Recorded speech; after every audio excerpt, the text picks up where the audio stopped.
جتنا ادب کرو گے اتنا ملتا ہے۔ بیان کیا جاتا ہے کہ اعلیٰ حضرت کے یہاں جو بھی نیا شاگرد آتا تھا نا، سبق شروع ہونے سے پہلے غوث پاک کے نام کی فاتحہ، نیا گھر غوث پاک کے نام کی فاتحہ، نئی کتاب کی شروعات غوث پاک کے نام کی فاتحہ، یہی سب ہوتا تھا۔ بڑی محبت تھی۔ اور دائیں بخشش اٹھا کے دیکھو، پہلے رسول پاک کی نعت لکھی، ایک ہی لکھی، بعد میں ساری منقبتیں، پھر بعد میں نعتوں کا سلسلہ شروع ہوتا ہے۔ اور جتنی منقبت کے اشعار غوث پاک کی شان میں لکھا ہے، کسی کے لیے نہیں لکھا، اور جو لکھا ہے خوب لکھا۔ ان جیسا میں نہیں سمجھتا ہوں کہ کسی نے غوث پاک کی شان میں ان کی صدی میں لکھا، ان سے پہلے لکھا ہوگا، ان کی صدی میں ان جیسا کسی نے نہیں لکھا غوث پاک کی شان میں۔ پڑھو تو عقل دنگ رہتی ہے۔ بڑی شان بیان کی غوث پاک کی، اور برکتیں بھی ملی ان کو، بڑی برکتیں ملی، اور محبت کا صلہ ملتا ہی ہے۔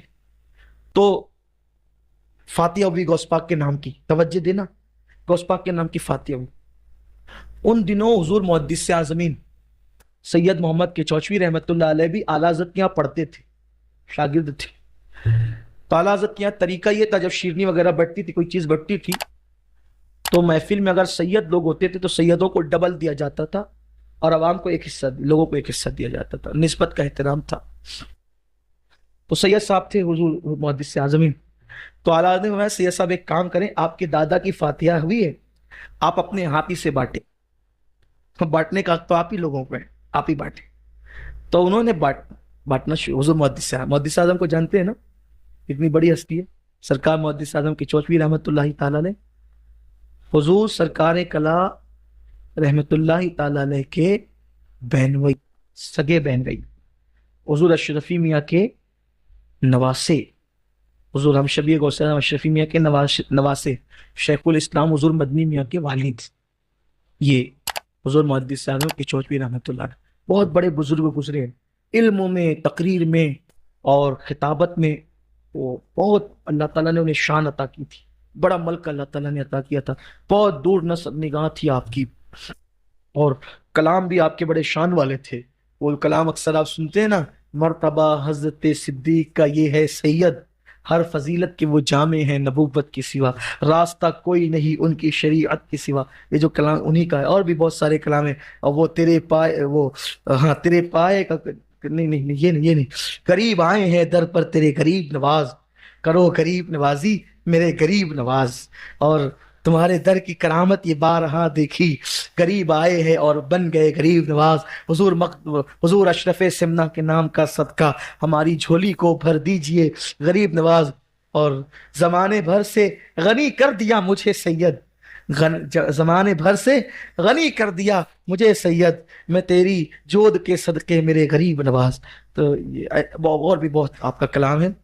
اعلیٰ نے فرمایا کہ سید صاحب آپ شیرنی تقسیم کریں، اور شیرنی تقسیم ہو رہی تھی، لینے اور دینے میں ایسا ہوا کہ ایک چھوٹا سا تنکا شیرنی کا زمین پہ گر گیا۔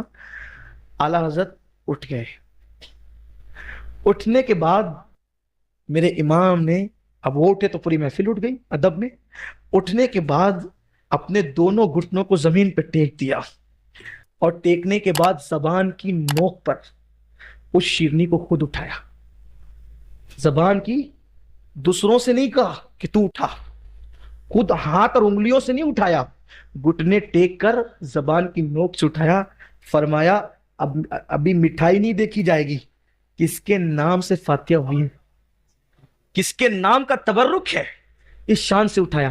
میں حیران رہتا ہوں، یا اللہ، جب نام سے مٹھائی منسوب ہو گئی تو اس کے احترام کا یہ عالم ہے، تو ان کی اولاد کا کتنا احترام ہوگا، اور ان کی اولاد کا احترام تو ان کا خود کا کتنا احترام ہوگا۔ حضور غوث پاک کہتے ہیں بالغ ہونے سے پہلے میں نے معلوم کر لیا تھا کہ ہندوستان میں کس سمت میں شہر بغداد ہے، اس کے بعد سے میں نے کبھی بغداد کی طرف نہ استنجا کیا، نہ بغداد کی طرف کبھی پیر لمبے کیے۔